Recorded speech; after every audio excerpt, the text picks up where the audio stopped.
It's more than a statement, it's a way of life. Celebration. The Miss Jessie talking. I'm super excited today. People who watch my channel, you guys know when I started this channel, I did not expect to be talking to any of the artists I reacted to. I was so shocked and shook when Miss Suzi Carr, you guys know her from Ooh, Baby, I Love Your Way, right? Like her amazing vocals. She dropped down in the comments and I said, Suzi, like, can we talk? And she said yes, to my surprise. And here we are today, Miss Suzi Carr. Hi, Miss Empress. How are you, beautiful? How are you? You're looking good. Giving us good hair, good sweater. I'm haired in for you. You look fabulous. I love your teeth. Oh my God, girl. When'd you get those braces off? Weeks ago. So I'm loving it. You look fantastic. Look at that smile. It's beautiful. How did you find my video of me reacting to Baby I Love Your Way? I'm a massage therapist. I have been for going on 30 years. I work at the largest four-season spa in the world. It's beautiful. I had this young boy on my table. He was 21. He was from Dallas, and his father's this real famous minister. I said, I am so proud that T.D. Jakes is from West Virginia. That's where I'm from. And I said, my cat groomer that I adore went to church with him when she was a little girl, and her mother sang in the choir. I'm just so proud he's from West Virginia. And the kid goes, his daughter's married to my dad. So I thought, that's the coolest thing ever. Asked me who my favorite singers were, and I said, James Ingram by far. Have you ever heard of him? He goes, no, I've never heard of him. I said, when I get home, I'm going to send you some James Ingram video. I was looking through YouTube to find James, and I found you. And I couldn't believe it. I was so excited. And I love the way you like giggle every time I like flip my hair or do something dramatic. She just did it, y'all. Yes. She was. I loved it. It was so hilarious. It was so cute watching you. So that's how I found you. Pause it. All right. Shout out to this lady, right? She looked like she just rolled out of like Knots Landing or what's one of them other shows where I've never seen before, Falcon Crest, right? That's what she's looking like right now. And she's breaking some vocals along with the dramatics, and she added dramatics in her vocals, right? Don't hesitate. All right. Was I spot on about your Knots Landing, Stevie? Oh, yes, girl. Vibes? Yes, girl, you were. Only, I will say this, Knots Landing was a few years before, and Stevie Nicks was a couple of years before, but you were spot on. Actually, they tamed my hair down that day. I was so mad about it. I normally, if you ever saw the Fading Away video, my hair's like this big. It was the biggest hair of the 80s, and I loved that. I loved it being big hair. And that day, they slicked it down, and it looked awful. So I was really upset about that. How much of your height was your hair? How tall was my hair? In the 80s, yeah. Here. It was the biggest hair of the 80s. I swear, it's this big. You'll see in the Fading Away video if you ever look at it. I got to react to it. I have now. They said, no, big hair is out. You got to have it with the slick hair. And I'm really? thinking, oh. So big hair was out. What year was that, like 89? Well, that's what they said. It wasn't out in Fort Lauderdale yet. I'll tell you that much. You mentioned that you were, or one of your favorite artists was James Ingram, right? Oh, yes. I know him to be a writer on Michael Jackson's Thriller album. If I'm not mistaken, I think he maybe wrote PYT. And did he? I didn't know that. Yes, I love Michael Jackson. So, and I like used to read the credits. So I don't think I didn't know that. I don't think I've heard a James Ingram solo song at all, but I know he contributed to the Thriller album. He has the best voice. He's the most underrated singer of our time. He had the best voice of anyone. He was so much better than Luther Vandross. He should have been that big. Oh, he really? Was so good. Yeah, you might get them talking in the comments. Now, you know, people love Velvet Luther. Well, I love Luther too, but James is like, he's just very underrated, James is. But I love Luther too. Let's take it all the way back to your childhood. Who are you buying and why? Hi, little Empress. Hi, Mommy. She's adorable. She wanted to be on camera. That's all. Oh, geez. Hi, precious. You want to hear about other artists that inspired me? Is that what you asked? Yep. I grew up in a really musical family, and my father, back in those days, you had stereos. You didn't have like Pandora or Spotify or any of that stuff or iTunes. You had stereos that were very expensive in big cabinets, and you had like a record collection of albums. And my father was very meticulous with his records. He had like a little felt thing that you would clean them with, and they always went back in the cover. And he would listen to Mahalia Jackson. Do you know who she is? She's like one of the most famous gospel singers. Yep. She was amazing. He listened to Ella Fitzgerald. So I grew up hearing all that. And he was a saxophone player. He didn't do that for a living, but he was a great sax player. And he played with the big bands. So I grew up with all the big bands and hearing all the jazz artists. So when I started out as a singer, I wanted to be one of the greatest jazz singers that ever lived. That was my goal. And I listened to a lot of Sarah Vaughan. I love her tone quality. I think she's the best. I like her tone quality. Ella Fitzgerald was a great technician. She was great. Now, let me ask you, when you say technician, like, what do you mean? They're perfect. Perfect pitch. They never miss a note. They can do all the acrobatics. Mariah Carey's a great technician. Whitney Houston is, but she also had the soul and the emotion that went with it. I mean, for me, I love Mariah, but for me, Whitney had so much more emotion in her vocals. So that's what I mean by a technician. I learned to sing with Carole King. She didn't have much of a range, probably an octave and a half. And she had this album out when I was in college called Tapestry. Yes, I've been reacting to that. She had some fire bops. That was the biggest grossing album in the history at the time. I don't know what is now, but at the time that was. Anyway, every song on it was great, and I learned how to sing. It was the only song I ever learned how to play on piano was "We Used to Love Me Tonight." I used to play and sing that. That was the only one. I'm a terrible piano player. But anyway, so I learned to sing with her, and then Chaka Khan came out, and she just had such an amazing voice. She was a jazz singer, R&B jazz, but she had such an amazing voice. And I just loved her ability and her emotion and her tone quality. And she could hit those high notes full voice. It was amazing. So she was a huge influence on me. Where did you go to college? West Virginia University. I have a degree in psychology. Thank you. Oh, that explains things. Things we'll get later. Yes, psychology is my passion. Nice. That's how I started singing, was in college. So wait a minute. So did you ever dream of being a singer, or is that just something? Oh my God, that's all I ever wanted my whole life. I remember being 3 years old, standing up in the back of the car before car seats, making up songs. All I ever dreamed of was being a singer. It's the only thing I ever wanted. And people, like you would say, when did you first know you love music? Music picks you. You don't pick it. It picks you because it's something you're so passionate about that no matter how hard it gets or how dark it gets, you don't give up. It took me 13 years to make it. That's not normal.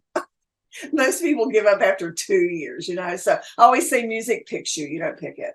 I agree with that wholeheartedly. And now when it comes back to like learning the craft of music, you never went to a music school or anything, did you? No, but I took vocal lessons when I was 12 or 13, I think, from one of the professors. Concord College was next door to where I grew up. And I took vocal lessons from this man. I didn't really learn. I learned how to sing with Marvin Gaye and Tammy Terrell. When you ask me what records I bought, I played that record over and over again in my room by myself on my little record player. It was a 45, and I sang Ain't Nothing Like the Real Thing, probably 8,000 times in my life or more. I sang it every day for a couple of hours with Marvin and Tammy, and I think that's how I learned to sing. And then Carole King came along, and it was easier to sing with her because she had a lower range, so it was easier to hit the. That's so awesome, because I think I learned how to sing the same way too. It's kind of like just listening. I feel like osmosis happens as to where if you listen to it so much, like you literally begin to just hear and see the music literally as you're singing. Yes.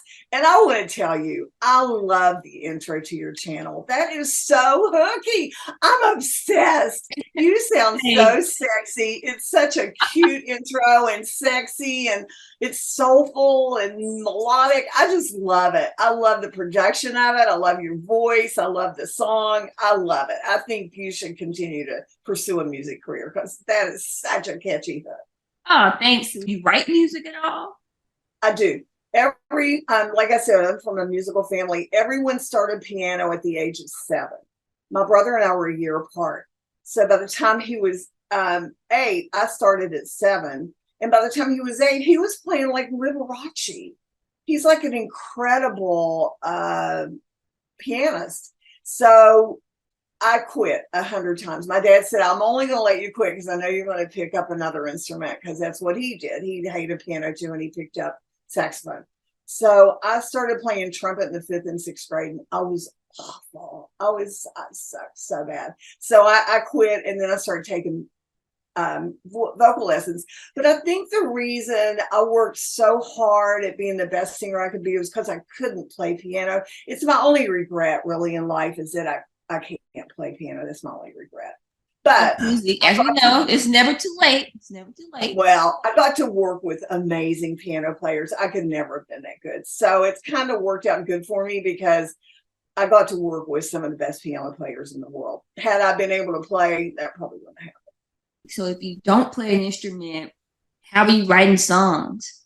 With great piano players, I write the melody line and the lyric. And I like their chords. You know, I'm into the chord thing. I remember Gino Vanilli. Do you know who he is? He was also one of my favorite singers back in the day. I just want to stop. Yep. Yeah, I loved him. And I loved those chord changes. And every time I sat down to write a song, I would say to the writer, give me those Gino Vanilli chord changes. I want those Gino Vanilli chord changes. So that was I love that sound. Fast forward 100 years. I was working in a spa last year, and this man came in. He was my client. I worked on him. It was Gino Vanelli's brother that played all those beautiful chords, Joe Vanelli. No I said, you have no idea how much I love you. And he's looking at me like, oh, you're so weird. You know, like he didn't know who I was. He thought I was a nut. And I said, you have no idea. You're my favorite piano player. Every song I've ever written, I say, give me your chords. So anyway, I thought that was a really cool full circle. Yeah, that's like some music geek stuff. It's like yeah. Like you're over here fanning out, and people are like, what's wrong with her? And no one knows who he is. I only knew because I read the credits like you do. No one would have ever known who he was, but that was a highlight in my life to be able to come full circle. And then I got to go to see 2 Gino Vanilli concerts the past 2 years. My best friend got front row tickets. It was great. And he sounded amazing. And he's old like me. He's old now. And his voice was like, it was perfect. I couldn't believe it. I could never still sing that good. He sounded amazing. Shout out to Gino for taking care of his vocals, is what it sounds like. Oh. You have this great passionate love for music. You grew up listening to jazz music. When you came on the scene in the 80s, what do you think set you apart from your contemporaries at the time? Well, at the time, I had $100,000 worth of demos. And no one wanted to sign him. I thought they sounded great. They had sounded like Gino Vanelli to me, but nobody wanted to sign him. Gino was kind of out of the picture by that time. Music had changed. And I think I probably got turned down by every record company at least a few times. So I never fit in. I never fit into the flavor of the week. What I consider to be a curse turned out to be my greatest asset. I could never sound like anyone. Like every time I do a Whitney song or a Aretha or Stevie Nicks, whoever I was singing in cover bands, because I worked 6 nights a week, 5 hours a night for 13 years before I heard my voice on the radio. So I had a lot of experience. I didn't sound like anybody. I love the grind, number one. Like, shout out to your grind and your willingness to keep trying. I know. That's why I say music picks you. A normal person would have just said, fuck this, I'm on to something else. But anyway, when we did the records, it turned out to be my greatest asset, that I could not sound like anybody, that as soon as you hear my voice, you know who it is. And there not a lot of people like that. Like all the greats are like that. Whitney, Aretha, Dolly Parton, all the greats are like that. And I never even thought about it, but I had a producer friend who did all those Whitney Houston songs. I Will Always Love You and The Bodyguard, the whole Bodyguard soundtrack. And he was in the studio actually the day she came in to sing it. And he said she walked in, she took her scarf off, she put her purse and her scarf on a chair. She went into the room. It was at David Foster's place. She went into the studio and she sang it through one time. And David said, "That's great. Let's just go back and do a few ad libs." And that was it. I Will Always Love You. She did in one take. Anyway, he said to me, Tony, David's programmer that did all the programming for all those records, said to me, "You're in a category with Whitney, Aretha, Dolly. The minute people hear your voice, they know who it is." So I've never thought of that. That to me, I mean, that's like the greatest compliment you could ever get. So that's what set me apart, is that I didn't sound like anyone, which I thought at first was a curse, but it turned out to be the greatest thing. That's like maturity, right? Because in the beginning, you want to sound like the people you hear because it's like, oh, they sound good. And you don't necessarily believe in your voice enough to be like, do I sound good? Right? Because nobody sounds like you. Well, not only that, when you're working doing cover, you're working with a cover band, people are paying to come hear you sound like the artist. And I didn't sound like anybody. I was doing a lot of Whitney, a lot of like mainly all the Black artists that were great. So I didn't sound like anybody. I mean, I sounded more like them than I did Stevie Nicks, but I still didn't sound like, you know what I mean? I sounded more soulful than I did white, but still. So anyway. Yeah, I mean, listen, Susie, I heard Baby I Love Your Way. I'm like, she's breaking books, okay? Like, I was shocked because I wasn't expecting to hear that voice on you, right? Like, you had the 80s hair. I'm thinking about to hear like a little pop sounding voice. And you were like, no, you were bringing the vocals. And I was like, I gotta throw up tears for this song. Thank you, honey. Thank you. You were amazing. So, Susie, take us back a little bit. I have kind of like a nosy audience. So how did you have $100,000 to record demos? Oh, I had a rich boyfriend. My girl Susie. It was during the Cocaine Cowboy days. Everybody had money back then. Everybody. I could never figure out how he had all this money, but he spoiled me rotten. I was with him for 9 years. Charlie, best boyfriend I ever had. He was Cuban. And he would bring home 10-carat diamonds bracelets on a teddy bear's neck. He would bring home he was a great boyfriend. He bought me a 928 Porsche, the same one that Scarface had in Scarface, the same Porsche he had, white, beautiful red leather interior. It was very rare. He had a big bow on it when I came home from work one day, or came home one afternoon. One afternoon he brings it home. He says, "Come outside, Pumpkin." He called me Pumpkin. He babied me. He was so good to me. He said, "Come outside. I got something to show you." So I went out, and here's this gorgeous, like at the time, probably $80,000-$90,000 Porsche. Back then would be like a $200,000 one today. And it had a big red bow. So that's how I had the $100,000. He was really good to me. The first time I went into the studio to record the first 2 songs I ever wrote, Bobby Caldwell produced them. Do you know who he is? "What You Won't Do for Love." One of the greatest singers that ever lived. He just died recently. Anyway, he produced the first 2 records for me, and it was a $20,000 demo. I mean, that's unheard of. We had a live string section. He had Tito Puentes playing percussion. He's a really famous percussionist, Cuban in Miami.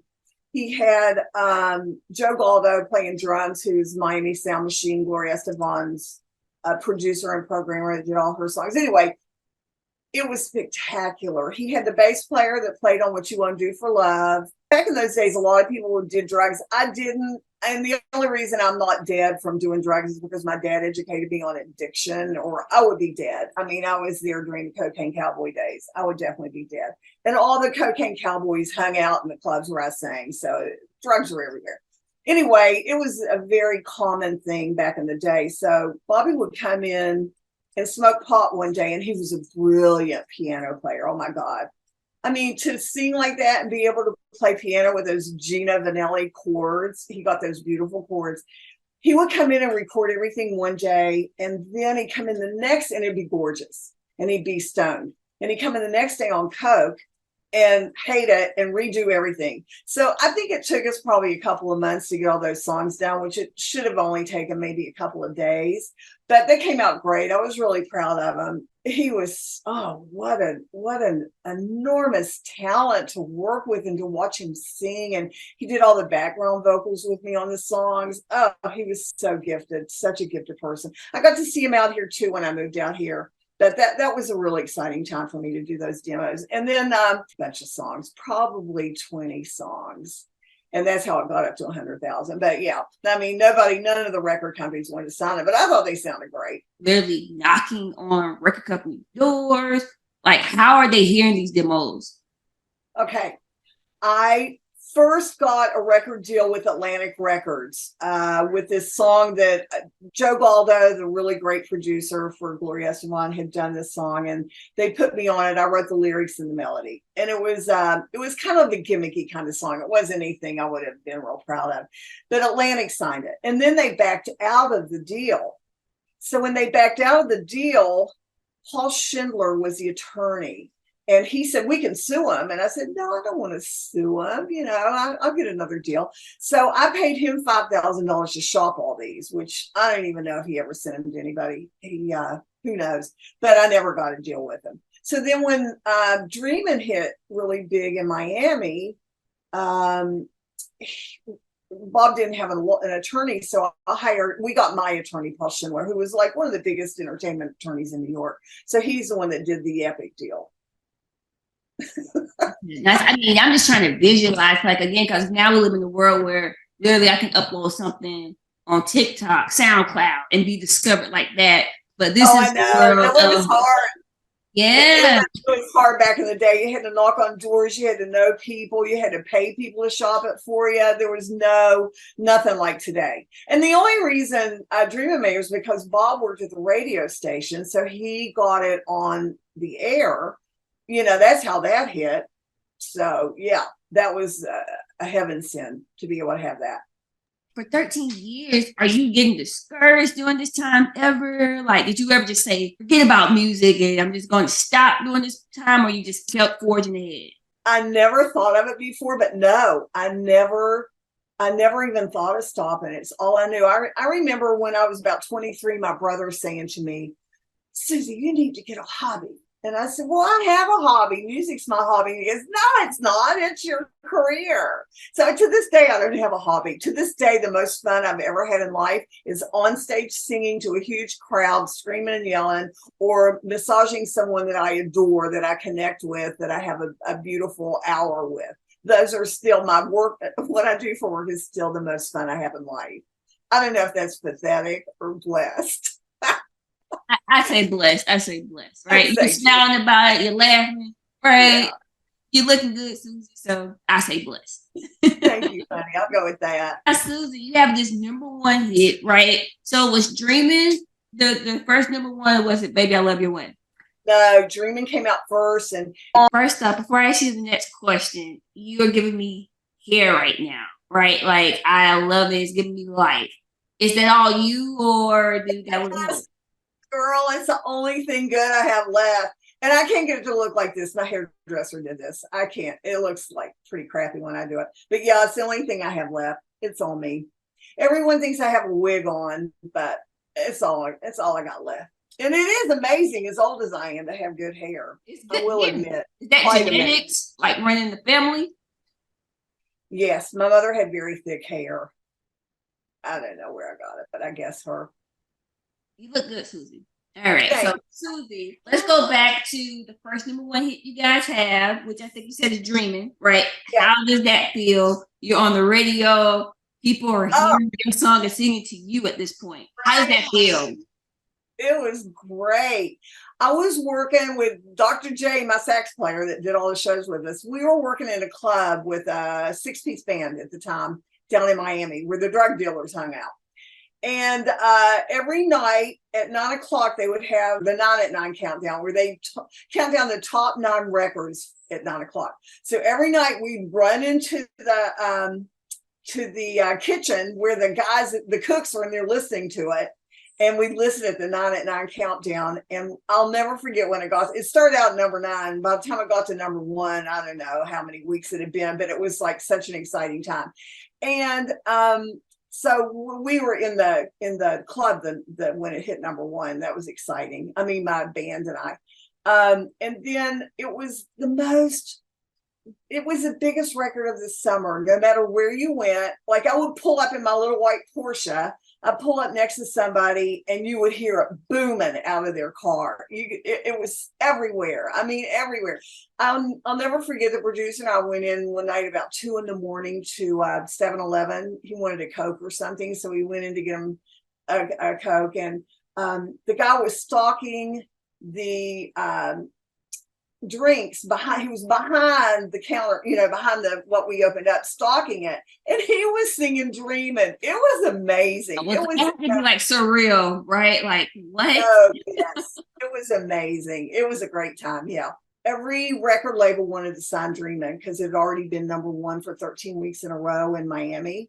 So all the record labels wanted it. So we decided to go with Epic, and I got my attorney to negotiate the deal, but the producer signed himself as the artist, so I was never on that Epic deal.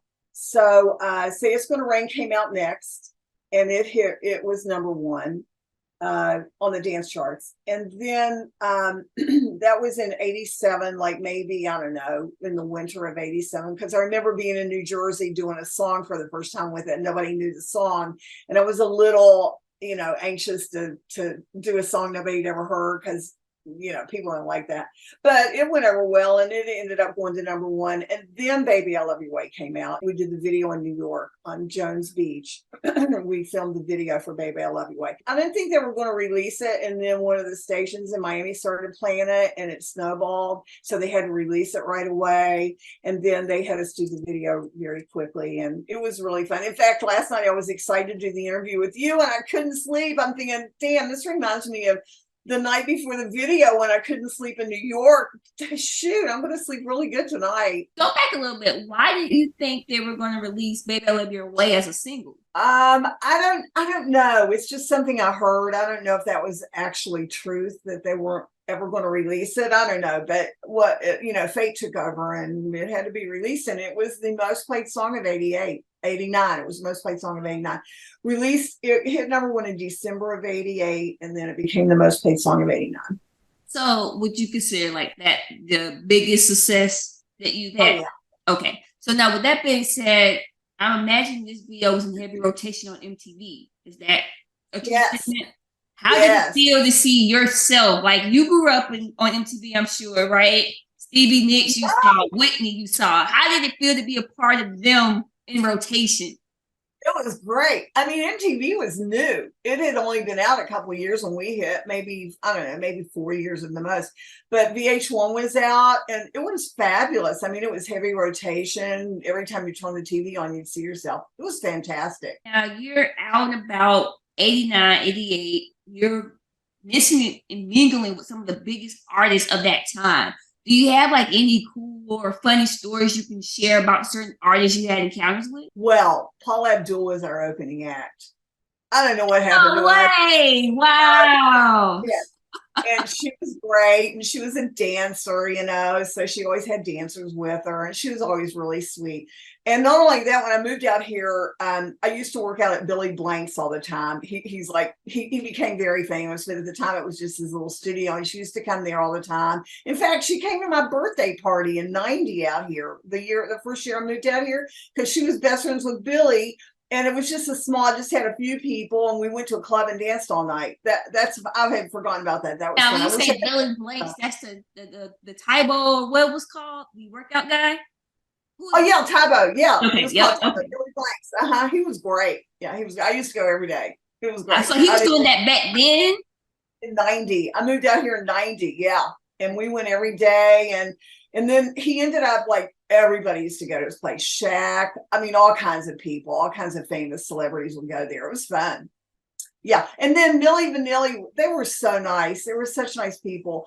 We were in Amsterdam with them, and I remember being backstage singing with them. They could really sing. I felt so bad for them. Now, was this like before the scandal happened? Yes, Okay. before the scandal. No one knew they were pantomiming. I had no idea.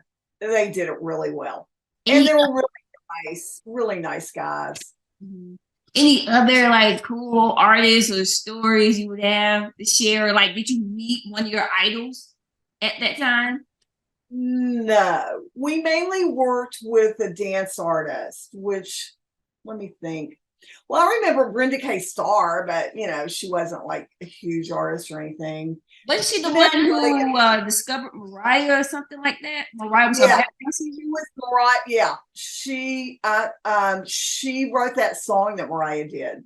That's one of Mariah's first big hits. Yeah, and actually, rumor has it they were at a party for Sony Records, Epic, the label I was signed to, or I wasn't signed, but the label was Powers on. Anyway, they were at a listening party, and Brenda K. Starr slipped Mariah's tape to Matola, and he got in the limo and listened to it and had the driver turn around and go back and kind of signed her on the spot, is what we heard. And then, of course, he ended up marrying her. So I guess that was love at first sight. Oh, her brother lived across the hall from me. He's so nice. We're still friends. Mariah's brother? Yes, he's wonderful. Morgan Carey. They look identical. Oh my God. I've never seen two people look more like. He was a trainer. He had an amazing body. He lived across the hall from me when I first moved here. He was lovely. And then I see him at Gold's. And now we're friends on Facebook. So he's always sending me something on Facebook. He lives in Hawaii, and for his 60th birthday, he did 60 minutes in an ice bath. He's really into the cold plunges and all that stuff. So yeah, he's very cool. I love him. So yeah, that's kind of cool. Nice. So Suzi, did you ever get a chance to go to any award shows at the time or anything like that? No. One of my best friends who got all of our records #1, Frank Amadeo, was the program director at Y100, which was our big pop station, and they played all our dance records too. Anyway, he was really, he really pumped our records. He had them all in heavy rotation. He was a wonderful friend. I met him when he was 16. And I went with my $100,000 demo tape down to Y100, not knowing anybody, knocked on the door, met him. He took me under his wing. He introduced me to Robert W. Walker, who's still one of my favorite friends, who also was out here. He just moved back to Florida recently. Anyway, he loved, I don't know why, but he loved my voice and he loved my music, and he was always trying to help me get a record deal. Bless his heart. He just died recently of a heart attack, and he was young. I'm shocked that he died, but anyway, he was one of my favorite persons and somebody really instrumental in my life. Anytime the big studio people would come into Fort Lauderdale, he would take me to dinner with them. He took me to dinner with Vanessa Williams, and I was in New York one time, and they had to drive her up to her family home in New York, and they had me drive up there with her. I mean, he was wonderful to me. So he invited me in 90. They had Gloria Estefan hosted the American Music Awards, where the fans pick the people.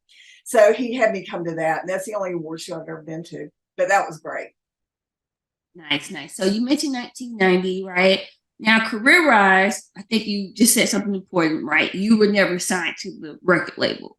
So 1990 happens. You guys are kind of on a high, it sounds like. And next year later, are we at a decline, or what's going on with you at that point the next year later? 89 was our last year. Where does that leave you in the 90s?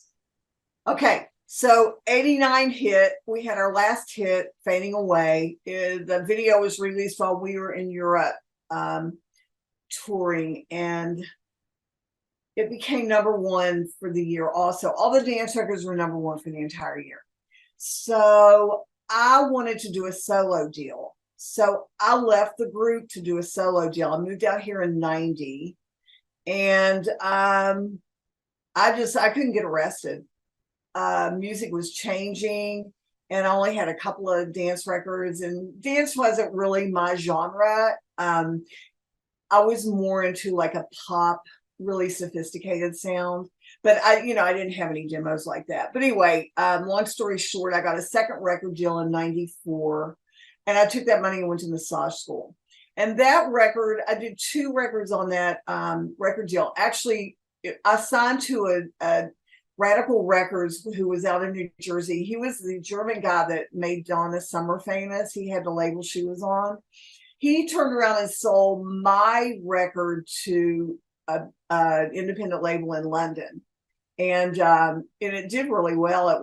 But they only released it in the UK. It's considered one of the top dance records of all time in London. It was a huge rave record in '94, which I don't know anything about raves, and I didn't even know it was a hit over there. I ran into a DJ here in LA, and he's the one that told me how huge it was. He said it was a massive hit, and I knew it had gone to #1, but I really didn't know a whole lot about it. Anyway, I did another one that went to #1 over there, but they never released those here. I took the money and went to massage school from the advance on the record deal. I love that. Like in a time of crises, not crises, Yeah. but just career or life changes, right? Because life does changes. You were flexible enough to tap into something else. And so that kind of leads me to your next question, right? You've lived like this pretty twofold life. What else do you want to achieve at this point in your life? I want, and you put the idea in my head. I want to do like a YouTube channel or something where I have learned so many things in my life, and I'm old now. I want to share it with people. I mean, your life changes. The first half of your life is very different from the second half. The first half of my life, I was like beating down doors trying to make it on stage in the limelight. And the second half of my life has been a very healing experience. I say it took me 13 years to make it and 13 years to recover from it. So the second half of my life has been all about healing myself, other people, learning, and I want to be able to share that with people because when you get old, you get a lot of knowledge, you learn a lot, and you've been through so much, and I just want to be able to help people. I like to talk about relationships, I like to talk about nutrition, health, spiritual enlightenment. I mean, there are all kinds of things that I really am into. Numerology, psychology, astrology. I like all of the G's. Well, Suzi, I think I speak for my audience to say we're here for the Suzi Carr podcast. So now with that being said, Suzi, you talked about healing. What advice would you now at your age give your younger self? Gratitude is the key to the universe. When you live in a vibration of love and gratitude, the universe opens up for you. It's all going to be okay. Everything works out. It always does. My mom used to always say that. And it's so true. Everything works out. Karma is real. What someone does to you is their karma. How you respond is your karma. I mean, it all comes around. You don't worry about somebody else's karma. You just worry about how you respond and what you do. I think my advice would be to my younger self, you're going to be around for a long time. You're going to be an old woman like I am now. So you really need to take care of yourself. Thank God I never drank. I didn't do drugs. I did smoke and I quit when I moved out here. Thank God it's been like 32 years or 32 years that I haven't smoked. Thank you. And I can't believe I did it as a vocalist. It's just the stupidest thing you can possibly do, but it's an addiction, but thank God that was my only addiction. I would say just relax and enjoy the ride because all your dreams are going to come true. You're going to get to do it all. And even when you're old, you're going to still get to do it. So relax and enjoy it. Take it one day at a time and it's all going to be there. What's yours is yours. Nobody can take it from you. Love that. And now, Suzi, just kind of wrapping up our interview, tell us like what's on the horizon for you. You mentioned the podcast possibly coming out maybe next year. Is there anything else that you are working on or a hobby that you're into right now at the moment? Like what's taking up Suzi's time? Well, this week I spent my time trying to get out of jury duty, which I successfully did. I love it. I'm so excited. Oh, nice. You're lucky. I found that yesterday and I had to go. So it's wonderful. I love my work. I have that great job. I have two wonderful jobs. One of them is in Malibu, and I meet the greatest people on earth. You ask me who I've met through music. I've met a million times more people through massage. Michelle Obama comes every year to the program where I work. She brought Gail King with her. Oprah, Gail, and Michelle just went to our location in Italy.